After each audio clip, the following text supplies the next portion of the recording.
അസ്സലാമലൈക്കും. Good morning. എവിടെയാണ് എല്ലാവർക്കും സുഖമല്ലേ? എല്ലാവരും സുഖമായിട്ടിരിക്കുക, സന്തോഷത്തിലിരിക്കുക, സമാധാനത്തിലിരിക്കുക കേട്ടോ. ഞാൻ ഇന്ന് രാവിലത്തെ കുറച്ച് വിശേഷങ്ങളായിട്ടാണ് നിങ്ങളുടെ മുന്നിൽ വന്നിരിക്കുന്നത് കേട്ടോ. അപ്പം നമുക്ക് അതിലോട്ട് പോകാം. രാവിലെ എണീച്ചു, രാവിലത്തെ കാര്യങ്ങളൊക്കെ ഏകദേശമൊക്കെ ചെയ്ത്, പ്രഭാത കാര്യങ്ങൾ ചെയ്ത്, ഇനി ചായക്ക് വെള്ളം വെക്കാൻ വേണ്ടിയിട്ട് വന്നതാണ്. ഗെറ്റിൽ വെള്ളം വയ്ക്കുക. ഗ്യാസ് കഴിഞ്ഞിട്ടിരിക്കുകയാണ്. അപ്പം ഞാൻ ഗെറ്റിലാണ് ഞാൻ ചായക്ക് വെള്ളം വെക്കുക. അപ്പം ഞാൻ ചായക്ക് വെള്ളം വെക്കട്ടെ. നിങ്ങളൊക്കെ എന്താണെന്ന് കാലത്തുണ്ടാക്കിയതെന്ന് പറയണട്ടെ, കമൻ്റ് ഇടണേ. അപ്പം ചായക്ക് വെള്ളം വെച്ചു. ഞാൻ ഇന്നലെ രാത്രി മാവ് ആട്ടി വെച്ചിട്ടുണ്ടായിരുന്നു. അപ്പോൾ ഇന്ന് അതിൽ ഞാൻ 3-4 ദിവസത്തേക്കുള്ളത് ആട്ടി വെക്കും കേട്ടോ. അപ്പോൾ അന്ന് കുറേശ്ശെ എടുത്തിട്ട് ഞാൻ ഉപയോഗിക്കുകയുള്ളൂ. അപ്പോൾ ഞാനൊന്ന് കണ്ണപ്പം ചൂടാമെന്ന് വിചാരിച്ചു കേട്ടോ. അപ്പോൾ മാവാട്ടിയ ഗ്രൈൻഡർ കഴുകിയതിൻ്റെ വെള്ളമാണത്. അപ്പോൾ ഞാൻ അതിൽ മാവുണ്ടാവും. അപ്പോൾ അത് ആ വെള്ളം ഇങ്ങനെ ഊറിക്കഴിഞ്ഞാൽ ഞാനത് എടുക്കാറുണ്ട് കേട്ടോ. എടുത്തിട്ട് ഞാൻ ഉപയോഗിക്കും. കാരണം നമ്മൾ ആ കല്ല് കഴുകിയ വെള്ളമില്ല, അതുകൊണ്ട് പ്രശ്നമില്ലല്ലോ.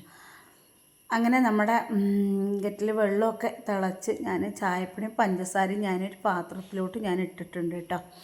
ഇനി ആ തിളച്ച വെള്ളം ഇതിലോട്ട് ഒഴിക്കുകയാണ് ഞാൻ ചെയ്യുക കേട്ടോ. അതായത് അതിൽ ഗെറ്റിൽ ഞാൻ ചായപ്പൊടി ഇടാറില്ല, കറ പിടിക്കും. അപ്പോൾ അത് പിടിച്ചാൽ പോവില്ല.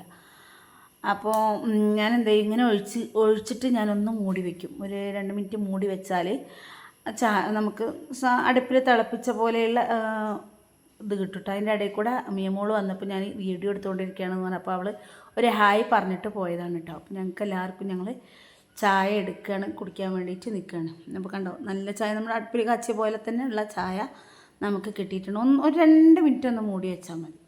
ഇപ്പോൾ ചായക്ക് ടേസ്റ്റിനൊന്നും വ്യത്യാസം ഉണ്ടാവില്ല, ഒക്കെ ഒരുപോലെ തന്നെയാണ്, കുഴപ്പമൊന്നും ഉണ്ടാവില്ല. അപ്പം മിയമോള് വന്നിട്ട് അവൾക്കും മനസ്സിക്കുള്ള ചായ അവൾ എടുത്തിട്ട് പോയി, അക്കുവിനുള്ളത് അക്കും എടുത്തിട്ട് പോയി. പിന്നെ ഞാനും ചായ കുടിച്ചു. അപ്പം ഞാൻ കണ്ണപ്പത്തിനുള്ള, അതായത് മാവിലോട്ട് ഇടാനുള്ള സംഭവങ്ങൾ റെഡിയാക്കുകയാണ് കേട്ടോ. മസാല റെഡിയാക്കുകയാണ്. അപ്പം സവാള എടുത്ത് നോക്കുമ്പോൾ ഏകദേശമൊക്കെ അതിൽ കേടാം. അപ്പം ഞാൻ അതിനൊക്കെ ചെറുതാക്കി മുറിച്ച് എടുക്കട്ടെ കേട്ടോ. പച്ചമുളകും മല്ലിച്ചപ്പും ഒക്കെ ഇട്ടുകൊണ്ടാണ് ചെയ്യുക. ഒരുവിധ ആളുകളൊക്കെ ഉണ്ടാക്കാറുണ്ടാവും. അപ്പോൾ ഇവിടെ കുട്ടികൾക്ക് ഭയങ്കര ഇഷ്ടമാണ്. അവർക്ക് കണ്ണപ്പം എന്ന് പറഞ്ഞാൽ മതി, അവർക്ക് ഭയങ്കര ഇഷ്ടമാണ്. അപ്പം എന്നാൽ ശരി, കുട്ടികൾക്കൊന്നും സ്കൂളൊന്നുമില്ല, കഴിക്കാമല്ലോ, ഇടയ്ക്കൊന്നും കഴിക്കുക എന്ന് വിചാരിച്ചിട്ടാണ് ഞാൻ ഉണ്ടാക്കുന്നത് കേട്ടോ. ഉണ്ടാക്കുന്നത് അതിൽ ചെറിയൊരു ഫാൾട്ടൊക്കെ പറ്റിയിട്ടുണ്ട്, നിങ്ങൾ വഴിയേ മനസ്സിലാക്കിക്കോളൂ. അപ്പം ഞാൻ ഒരു 3-4 പച്ചമുളകൊക്കെ അരിഞ്ഞെടുത്തിട്ടുണ്ട്. വീട്ടിലുണ്ടായ മല്ലിച്ചപ്പ ഞാൻ ഇട്ടിരിക്കുന്നത് കേട്ടോ. ഇനി ഫ്രിഡ്ജിൽ കുറച്ച് മല്ലിച്ചപ്പ ഉണ്ടോ നോക്കിയിട്ട് വേണം ഇടാൻ ബാക്കി. അപ്പം ഞാൻ ആ പച്ചമുളകിനൊക്കെ ഞാൻ ചെറുതാക്കി അരിഞ്ഞിട്ടുണ്ട്. അതിന് മുന്നേ ആയിട്ട് നമ്മുടെ വീഡിയോ സബ്സ്ക്രൈബ് ചെയ്യുക, ഷെയർ ചെയ്യുക, ലൈക്ക് ചെയ്യുക, എല്ലാവരും കമൻ്റ് ഇടുക കേട്ടോ. എന്ത് കമൻറ്റ്, നിങ്ങളുടെ കമൻറ്റാണ് നമുക്ക് ആവശ്യം. കാരണം എന്താ വെച്ചാൽ നമ്മൾ എന്ത് പോരായ്മകൾ, ആരും ഒന്നും ഫുള്ളായിട്ട് പഠിച്ചിട്ട് ദുനിയാവിലോട്ട് വന്നിട്ടില്ല. അപ്പം നമുക്ക് പല പോരായ്മകളുണ്ടാവും. അപ്പോൾ എന്താണ് എൻ്റെ പോരായ്മ കുറവ് നിങ്ങൾക്ക് വീഡിയോയിൽ കണ്ടാൽ എന്താണ് നിങ്ങൾക്ക് തോന്നിയാൽ നിങ്ങൾക്ക് പറയാം കേട്ടോ. മാറ്റാൻ പറ്റാവുന്നതാണെങ്കിൽ ഞാൻ മാറ്റാം കേട്ടോ. കാരണം നമുക്ക് എപ്പോഴും നമ്മൾ ചെയ്യുന്നത് കറക്റ്റാണെന്ന് പറയാൻ പറ്റില്ലല്ലോ. എന്തെങ്കിലും പോരായ്മകളുണ്ടെങ്കിൽ പറയണം കേട്ടോ. അപ്പം ഞാൻ അതിലെ ആ മാവ് അരച്ച കല്ല് കഴുകിയ വെള്ളമൊക്കെ ഞാനൊന്ന് ഊറ്റിയിട്ടുണ്ട്. അതിൻ്റെ ഇടയിൽ മാവ് ഊറി നിൽക്കുന്നത് കണ്ട.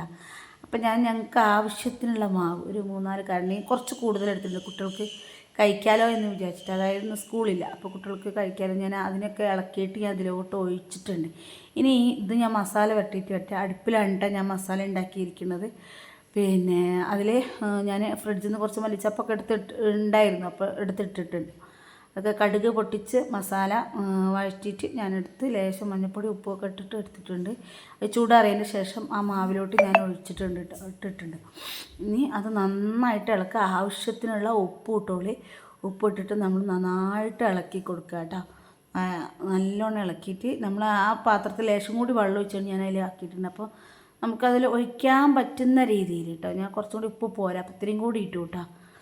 അപ്പം ഞാൻ കണ്ണപ്പം കണ്ടോ, ചട്ടി വലിയൊരു സുഖമില്ല കണ്ടോ, ഇതുപോലെ കിട്ടിയത്. എനിക്ക് പണി കിട്ടണമെന്ന് തോന്നിയപ്പോൾ ഞാൻ എന്ത് ചെയ്തു, ഇഡ്ഡലിയാക്കി, പെട്ടെന്ന് അതിനെ ഇഡ്ഡലിയാക്കി എടുത്തു, മസാല ഇഡ്ഡലിയാക്കി എടുത്തു. കാരണം അതിലിങ്ങനെ ഇതാക്കിക്കൊണ്ടിരുന്ന ഓയിലും കയ്യും വെറുതെ ആവശ്യമില്ലാണ്ട് എന്തിനാ. അപ്പോൾ ഇഡ്ഡലി എടുത്ത് ചട്നി ഉണ്ടാക്കി, കട്ടൻ ചായ ഉണ്ടാക്കി. അപ്പോൾ ഇത്രയുള്ളൂ. അസ്സലാമു അലൈക്കും.